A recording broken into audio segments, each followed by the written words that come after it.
नमस्कार साथियों, स्वागत है आपका कॉन्सेप्ट नर्सिंग क्लासेस में।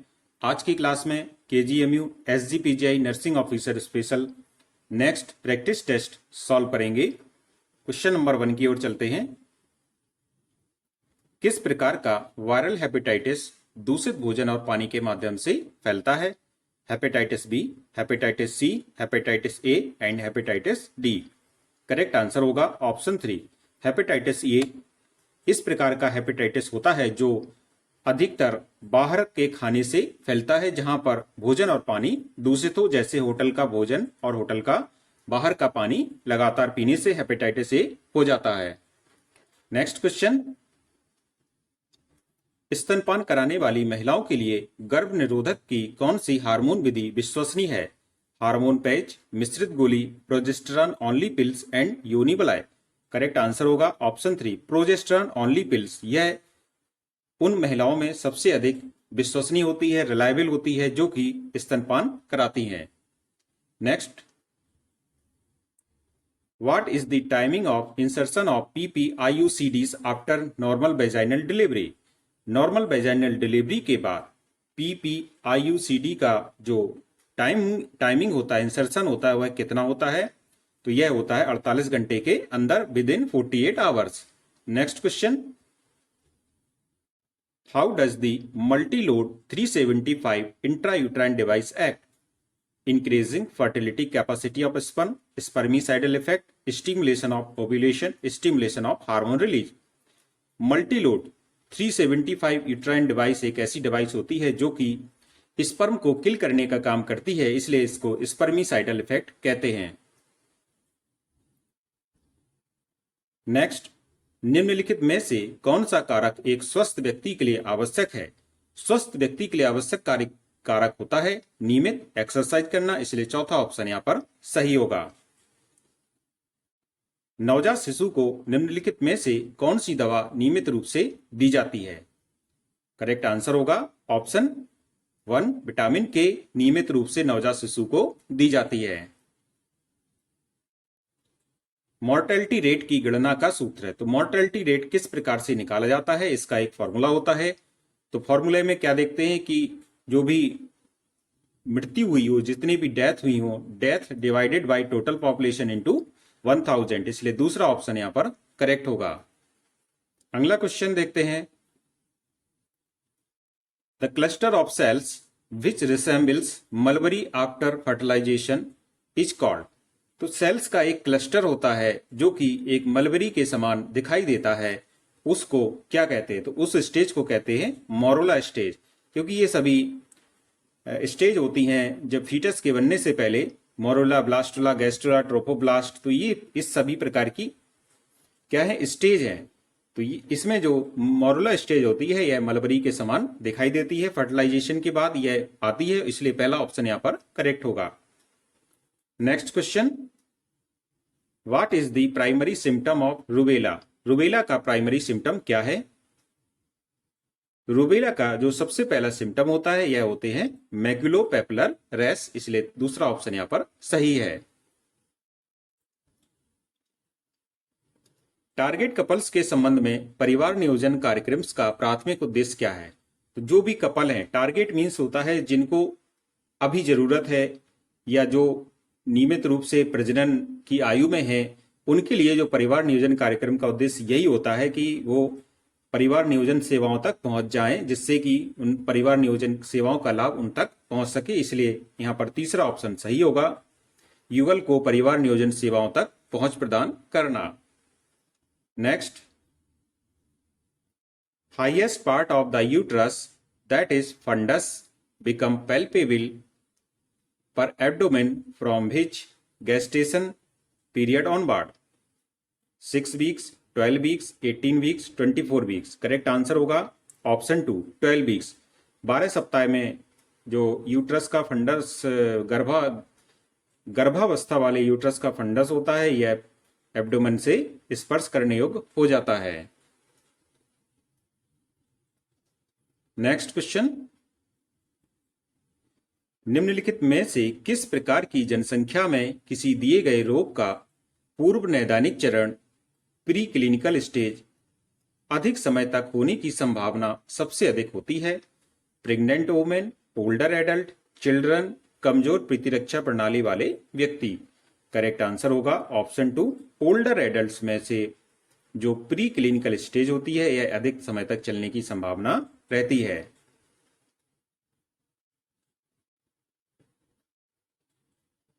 नेक्स्ट, संक्रमण से बचने के लिए योनि परीक्षण करते समय निम्नलिखित में से कौन सा उपाय किया जाता है? तो संक्रमण से बचने के लिए जब भी वेजाइनल इंस्पेक्शन करना हो तो ग्लव्स पहनना चाहिए, वो भी कैसे? स्टरलाइट ग्लव्स पहनना चाहिए, इसलिए तीसरा ऑप्शन सही होगा, निर्जीवाणु दस्ताने पहनना। अगला क्वेश्चन,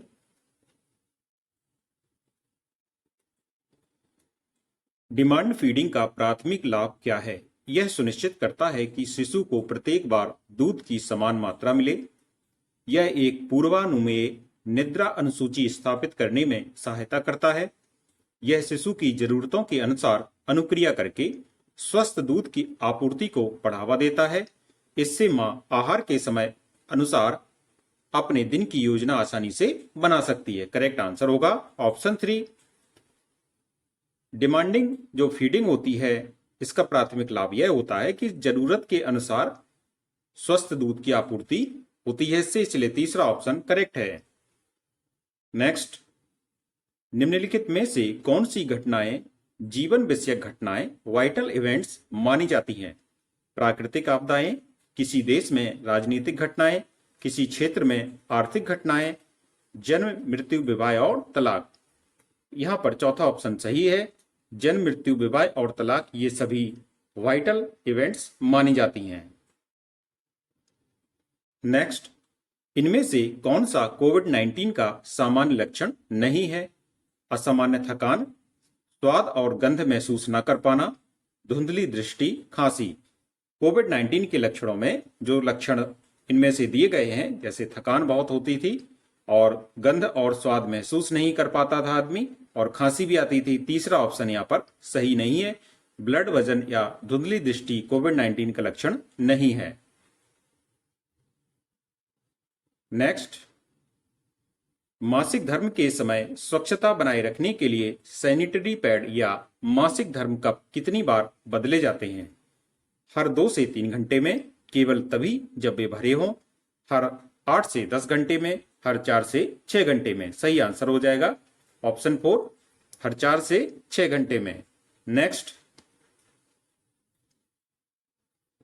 संक्रामक रोग को किस प्रकार परिभाषित किया जाता है? एक ऐसा रोग जो एक व्यक्ति से दूसरे व्यक्ति में फैल सकता है। तो संक्रामक रोग का मतलब ही होता है जो रोग फैलने योग्य हो, जो रोग एक दूसरे में संचरित हो सके, इसलिए यहां पर पहला ऑप्शन करेक्ट है। Next, which postnatal complication can occur due to improper hygiene? Vaginal tear, postpartum haemorrhage, postpartum depression and mastitis. Postnatal complication improper hygiene के कारण जो हो सकता है वो है मेस्टाइटिस, इसलिए चौथा ऑप्शन करेक्ट है। नेक्स्ट, रोग की हिमशैल परिघटना आइसबर्ग फिनोमेना में जल के ऊपर हिमशैल का दिखाई देने वाला भाग किसका संकेत है? क्लिनिकल केसेस, एसिम्प्टोमेटिक इन्फेक्शन, सब क्लिनिकल केसेस एंड कैरियर। तो यहां पर आपने देखा होगा आइसबर्ग, जब नाम होता आइसबर्ग का तो दूर से तो देखने पर जैसे कोई किसी तालाब है या झील में बर्फ का टुकड़ा बहुत अधिक मात्रा में नीचे दबा हुआ है, केवल आप जब बाहर से देख रहे हैं तो हल्का सा आपको दिखाई दे रहा है, इसको बोलते हैं हम लोग आइसबर्ग घटना। अचानक से यदि यह पिघल जाए तो आप समझ सकते हैं कितनी बड़ी त्रासदी हो सकती है। तो ऐसे ही एक बीमारी होती है डायबिटीज। डायबिटीज को भी आइसबर्ग घटना के अंतर्गत में रखा जाता है, लेकिन यहाँ पर क्वेश्चन और ही कुछ पूछा गया है कि जो ऊपर वाला भाग होता है हिमशैल का, इसको क्या बोलते हैं? तो इसको बोलते हैं क्लिनिकल केसेस या नैदानिक मामला, कि आपने उस चीज को क्या निदान किया है। Next, hyperpigmented discolouration of facial skin during pregnancy is called striae gravidarum, pruritus, linea nigra and chloasma. Correct answer हो जाएगा ऑप्शन 4 क्लोइस्मा। इसको कहते हैं hyperpigmentation discolouration of facial skin. Next question, the corona in corona virus means crown, wear, sun, strong. तो corona means होता है crown, क्योंकि इसका जो स्ट्रक्चर थी एक क्राउन सिंहासन की आकृति के समान थी, इसलिए इसको पहला ऑप्शन यहां पर सही होगा। ट्रैकोमा में अंधेपन का मुख्य कारण क्या है? Skin lesion, corneal scarring, nerve damage and retinopathy. Trachoma में अंधेपन का मुख्य कारण होता है corneal scarring. So the correct answer is option 2। Next, eclampsia के प्रबंधन में कौन सी औषधि सर्वोत्तम है? Clonazepam, valproic acid, magnesium sulphate, carbamazepine. Correct answer is option 3 magnesium sulphate एक ऐसी दवा है जो कि इक्लेम्सिया के प्रबंधन में प्रयोग की जाती है। The epidemiologic triad of disease causation refers to John Snow, Robert Koch, Kenneth Rothman. Epidemiological triad में 3 बातें शामिल होती हैं, एजेंट, होस्ट और एनवायरमेंट, इसलिए दूसरा ऑप्शन यहां पर करेक्ट है। नेक्स्ट, 16 से 24 माह की उम्र में निम्नलिखित में से कौन सी वैक्सीन की अनुवर्धक मात्रा मींस बूस्टर डोज दी जाती है? 16 से 24 माह में दी जाती है डीपीटी की बूस्टर डोज, इसलिए तीसरा ऑप्शन यहां पर करेक्ट है। नेक्स्ट, निम्नलिखित में से कौन सी जनसंख्या खसरे से सबसे अधिक प्रभावित होती है? खसरे से सबसे अधिक प्रभावित होती है शिशु और छोटे बच्चे, क्योंकि इनकी जो इम्यून पावर होती है कम होती, इसलिए चौथा ऑप्शन करेक्ट है। नेक्स्ट, एम्ब्रियोनिक पीरियड किसके बीच मानी जाती है? भ्रूणी अवस्था मानी जाती है 4 से 8 सप्ताह की, इसलिए पहला ऑप्शन सही होगा। Next, which one of the following is an objective of antenatal care? Antenatal care का ऑब्जेक्टिव या उद्देश्य क्या होता है? एंटीनेटल केयर का उद्देश्य होता है गर्भावस्था के पहले, जब गर्भावस्था में जो केयर की जाती है उसको एंटीनेटल केयर कहते हैं। To identify and prevent perinatal mortality and morbidity. तीसरा ऑप्शन यहां पर सही होगा।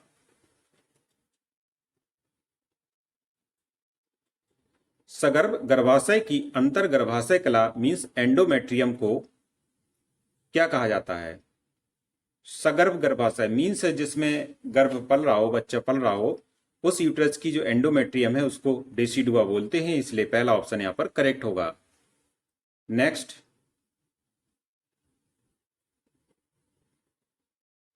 किसी परिवार की पोषण संबंधी आवश्यकताओं के निर्धारण में फिल इन द ब्लैंक को ध्यान में रखना चाहिए।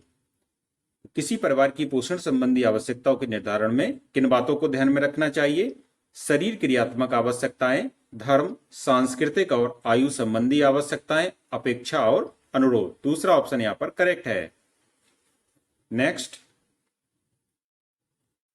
एमआर टीका आमतौर पर किस आयु में लगाया जाता है? तो 9 महीने में एमआर टीका लगाया जाता है, इसलिए दूसरा ऑप्शन सही होगा।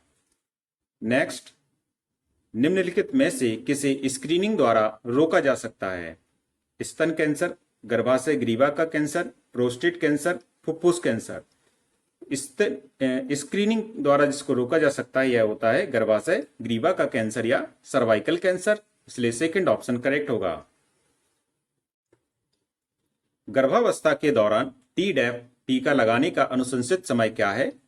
गर्भावस्था के 27 से 36 सप्ताह के बीच, दूसरी तिमाही, पहली तिमाही, गर्भावस्था की पुष्टि के तुरंत बाद। टीडैप का टीका लगाने का जो सही समय होता है, रिकमेंडेड टाइम होता है, यह होता है गर्भावस्था के 27 से 36 सप्ताह के बीच में। नेक्स्ट,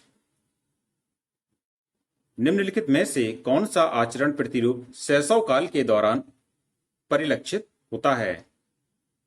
सामाजिक कौशल और कल्पनाशीलता, अधिक स्वतंत्र और भावबोधक, पहचान निर्माण और सहकर्मी प्रभाव, बुनियादी भावनात्मक अभिव्यक्ति और परिचित चेहरों के साथ अन्योन्य क्रिया। तो शिशु अवस्था में, शैशव काल में जो आचरण प्रतिरूप परिलक्षित होता है वह है ऑप्शन 4, बुनियादी भावनात्मक अभिव्यक्ति और परिचित चेहरों के साथ अन्योन्य क्रिया। जैसे बच्चे अपने परिचितों के साथ अच्छी तरह से घुल मिल जाते हैं, इसी को हम लोग कहते हैं, इस प्रकार का जो है आचरण बच्चों में परिलक्षित होता है। रोग के प्राकृतिक इतिहास के किस चरण के दौरान व्यक्तियों में लक्षण प्रदर्शित होते हैं और वे चिकित्सा देखभाल की तलाश करते हैं? प्री क्लिनिकल स्टेज, सब क्लिनिकल स्टेज, क्लिनिकल स्टेज और एक्यूट स्टेज। तो यहाँ पर जो लक्षण प्रदर्शित होते हैं यह होते हैं नैदानिक चरण या क्लिनिकल स्टेज में, इसलिए तीसरा ऑप्शन करेक्ट होगा। Next, which of the following screening test helps in identifying gestational diabetes? कौन सा यहाँ पर टेस्ट है? तो यह गैस्ट्रेशनल डायबिटीज मीन्स गर्भावस्था के समय डायबिटीज को आइडेंटिफाई करने के लिए प्रयोग किया जाता है। BSc, GCT, NST and CST. Pregnancy में डायबिटीज यदि कुछ महिलाओं को हो जाए तो उसके लिए विशेष प्रकार के टेस्ट का प्रयोग करते हैं, जो कि ऑप्शन 2 सही है, जिसको कहते हैं ग्लूकोज चैलेंजिंग टेस्ट, इसलिए यहां पर दूसरा ऑप्शन करेक्ट होगा। नेक्स्ट, निम्नलिखित में से कौन सा तीव्र श्वसन संक्रमण का सामान्य लक्षण नहीं है? फीवर, रनी नोज, स्टोमक एक, सोर थ्रोट। तीव्र श्वसन संक्रमण, तो यहां पर रेस्पिरेटरी ट्रैक्ट में इन्फेक्शन हो रहा है, तो पेट में दर्द का क्या काम है? इसलिए तीसरा ऑप्शन यहां पर सही हो जाएगा। नेक्स्ट, जन्म मरण सांख्यिकी वाइटल स्टैटिक्स प्राप्त करने के लिए निम्नलिखित में से किस विधि का उपयोग किया जा सकता है?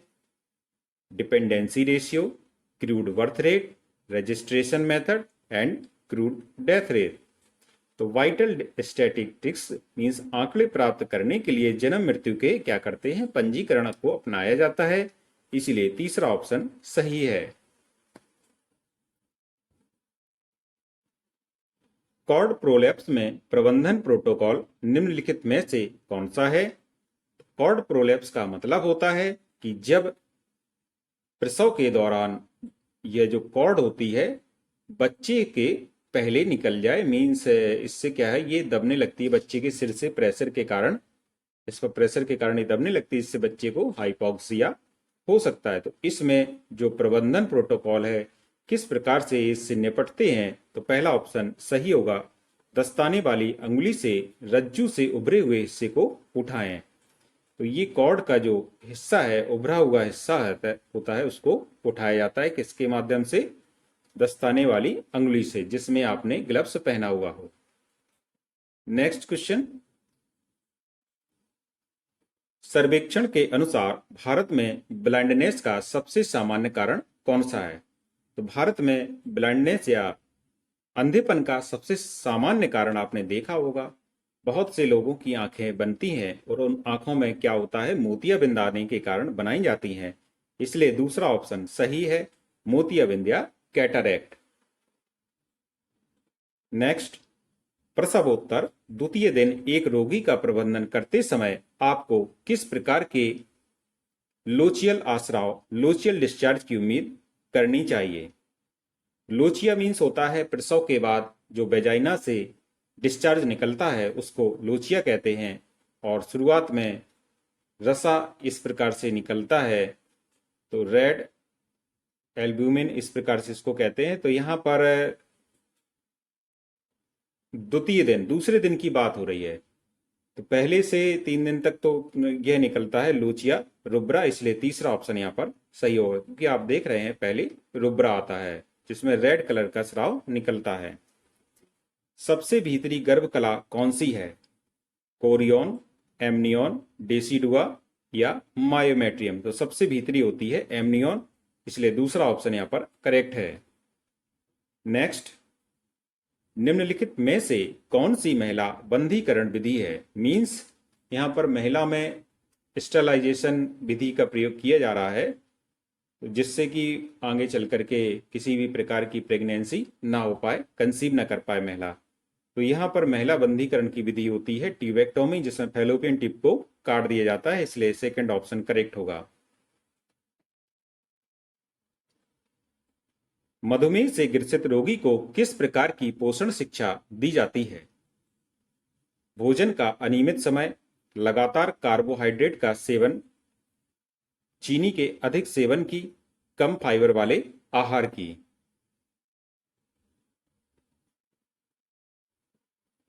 तो डायबिटीज वाले रोगी में जो सलाह दी जाती है यह होती है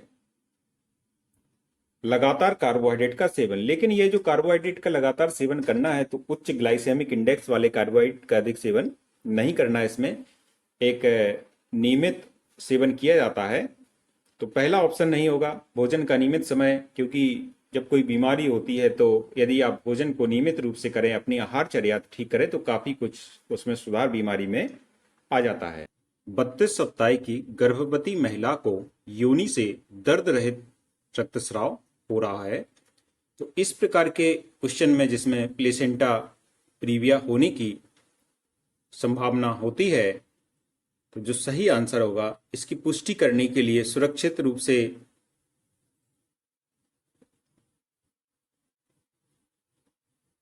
बत्तीस सप्ताह की गर्भवती महिला को योनि से दर्द रहित रक्तस्राव हो रहा है। वेजाइनल ब्लीडिंग तो हो रही है, लेकिन यह पेनलेस वेजाइनल ब्लीडिंग हो रही है, तो यह सबसे साइन होता है प्लेसेंटा प्रीविया का, और उसे प्लेसेंटा प्रीविया होने का संदेह है। उपचार की सुरक्षित रूप से पुष्टि करने के लिए कौन सी प्रक्रिया सबसे उचित है? तो प्लेसेंटा प्रीविया का जब संदेह होता है तो यह इस प्रकार की समस्या का डायग्नोस करना है, पुष्टि करना के लिए सबसे अच्छी प्रक्रिया होती है, यह होती है ultrasound. So the correct answer is option 1। Next, हाथ धोने के चरणों का सही क्रम क्या है? हाथ धोने के जो चरण होते हैं यह 5 चरण होते हैं। गीले हाथ करना है, फिर साबुन लगाना है, फिर उनको रगड़ना है आपस में, फिर उसके बाद धोना है और सुखाना है। तो इस प्रकार से सेकंड ऑप्शन सही है। नेक्स्ट, नवजात पुनरुज्जीवन मीन्स न्यूनेटल रिसक्सिटेशन में जो चेस्ट कंप्रेशन होता है और श्वास का अनुपात कितना होता है? तो नवजात में होता है कंप्रेशन और रेस्पिरेशन का रेशियो होता है 3:1, इसलिए सेकंड ऑप्शन सही है। नेक्स्ट, यदि गर्भधारण के बीच का अंतर 3 वर्ष से कम है तो कितनी टीडी बूस्टर की खुराक की आवश्यकता है? यदि अंतर 3 वर्ष से कम हो तो 1 टीडी बूस्टर खुराक की आवश्यकता होती है।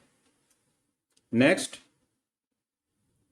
संक्रमण की रोकथाम और नियंत्रण के अच्छे उपायों का उद्देश्य निम्नलिखित में से किस समूह के लोगों की सुरक्षा करना है? रोगी, स्वास्थ्य कार्यकर्ताओं, परिवार के सदस्यों और आम जनता, केवल परिवार के सदस्यों, केवल रोगियों, केवल स्वास्थ्य कार्यकर्ताओं। संक्रमण की रोकथाम और नियंत्रण का जो अच्छे उपायों का उद्देश्य होता है यह होता है रोगी, स्वास्थ्य कार्यकर्ताओं, परिवार के सदस्यों और आम जनता की सुरक्षा करना। नेक्स्ट, निम्नलिखित में से कौन सा पर्यावरणीय कारक स्वास्थ्य पर महत्वपूर्ण प्रभाव डाल सकता है? वायु और जल गुणवत्ता, आहार और व्यायाम, व्यक्तिगत विश्वास, पारिवारिक व्यक्त। करेक्ट आंसर होगा पर्यावरणीय कारक वायु और जल गुणवत्ता, यह स्वास्थ्य पर महत्वपूर्ण प्रभाव डालता है, क्योंकि यदि वातावरण स्वच्छ होगा तो कई प्रकार की बीमारियों से व्यक्ति दूर रह सकता है। नेक्स्ट, निम्नलिखित में से कौन सा टीका टीबी से बचाव के लिए जन्म के समय दिया जाता है? तो जन्म के समय दिया जाने वाला टीका होता है बीसीजी, इसलिए पहला ऑप्शन करेक्ट है। नेक्स्ट, न्यूकल ट्रांसल्यूसेंसी एंटी स्कैन निम्नलिखित में से किसका पता लगाने में सहायक होता है?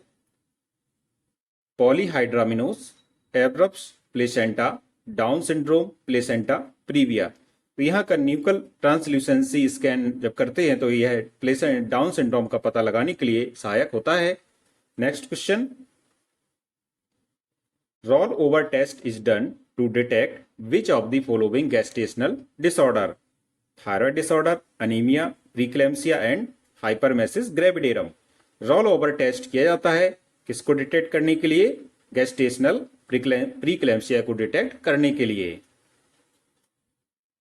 क्वारंटाइन का प्राथमिक उद्देश्य क्या है? क्वारंटाइन का प्राथमिक उद्देश्य होता है संक्रामक बीमारी के प्रसार को रोकना। सेकंड ऑप्शन सही है। नेक्स्ट, किसी परिवार में लोगों की पोषण संबंधी आवश्यकताओं की योजना बनाते समय किसी को यह समझना जरूरी है कि सबसे अधिक ऊर्जा आवश्यकता वाला समय होता है। तो सबसे अधिक आवश्यकता होती है, यह होती है 13 से 19 वर्ष को जो एडोलेसेंस होते हैं, किशोर अवस्था वाले बालक बालिकाएं होती हैं, उनको सर्वाधिक ऊर्जा की आवश्यकता होती है। नेक्स्ट, आचरण प्रतिरूप पर सहकर्मी समूह का प्रभाव किस समूह के लोगों के बीच देखा जाता है? ओल्ड एज, टॉडलर्स, इन्फेंट या adolescent.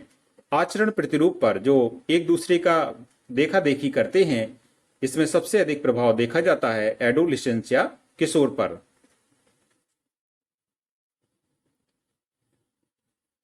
Next, what is the common major complication of retained placental fragment? Retained placental fragment का मतलब होता है जब प्लेसेंटा का कुछ भाग गर्भ के अंदर ही रह जाए डिलीवरी के बाद, तो इसकी जो कॉमन कॉम्प्लिकेशन होती है, इसके बाद में पोस्टमार्टम हेमरेज, पीपीएच होती है, इसलिए सेकंड ऑप्शन सही है।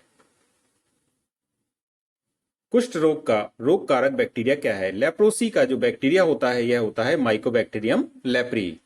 नेक्स्ट, जब किसी व्यक्ति को एलर्जी नासाशोथ हो जाता है तो निम्नलिखित में से कौन सा उपाय अपनाया जाता है?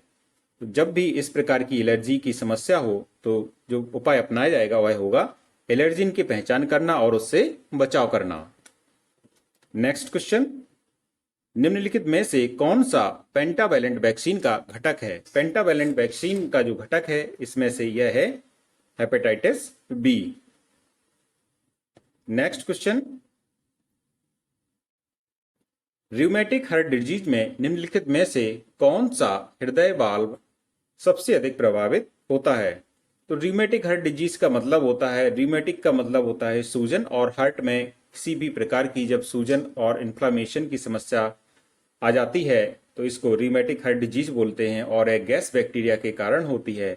Gas means group A Streptococcus bacteria, क्योंकि इसके खिलाफ जो हमारे शरीर की एंटीबॉडीज बनती हैं, यह गलती से कुछ जगहों पर जैसे ब्रेन में अटैक भी करती हैं।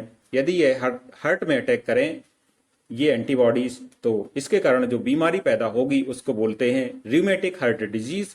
और इस प्रकार से आप समझ सकते हैं कि र्यूमेटिक हार्ट डिजीज का जो इसका मेन कारण है, मेन कॉज है, यह गैस बैक्टीरिया ही होता है कहीं ना कहीं। बस बाद में यह ऑटो इम्यून डिजीज में बदल जाता है, क्योंकि हमारे शरीर की ही एंटीबॉडी गलती से बैक्टीरिया समझ करके हृदय पर अटैक कर रही है, तो जो बीमारी पैदा होगी उसको बोलेंगे र्यूमेटिक हार्ट डिजीज। और इसमें जो सबसे अधिक इसमें प्रभावित होता है यह होता है मिट्रल वाल्व या बाइकस्पिड वाल्व। बाइकस्पिड वाल्व होता है लेफ्ट ऑरिकल और लेफ्ट वेंट्रिकल के बीच में यहाँ पर लगा होता है।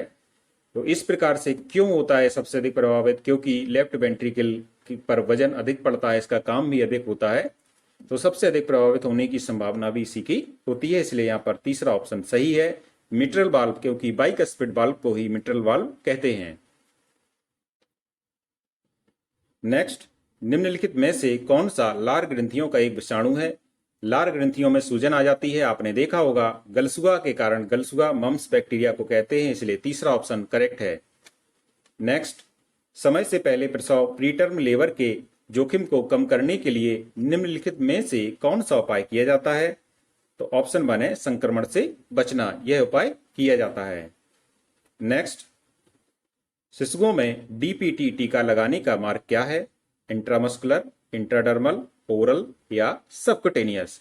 करेक्ट आंसर होगा शिशुओं में डीपीटी टीका इंट्रामस्कुलर लगाया जाता है, और उसके लिए जो साइट होती है वह होती है वास्टस लेटरेलिस, जो कि जांग में बाहर की तरफ पाई जाने वाली मांसपेशियां होती हैं। अगला क्वेश्चन देखते हैं, which of the following nutrients is needed to build and maintain structural components of the body? Body का जो स्ट्रक्चरल कंपोनेंट्स होता है इसको मेंटेन करने के लिए, इसको बनाने के लिए सबसे अधिक आवश्यकता किसकी होती है? फैट, प्रोटीन, कार्बोहाइड्रेट और मिनरल्स। तो यह होती है प्रोटीन की। प्लेसेंटा की उत्पत्ति होती है decidua capsularis, chorionic frondosum, decidua vera and inner cell mass. Correct answer है ऑप्शन 2, कोरियोनिक फ्रंडोसम। आज का प्रैक्टिस टेस्ट यहीं पर समाप्त होता है। यदि आपको ये अच्छा लगे तो please like, comment and subscribe my channel. Thank you.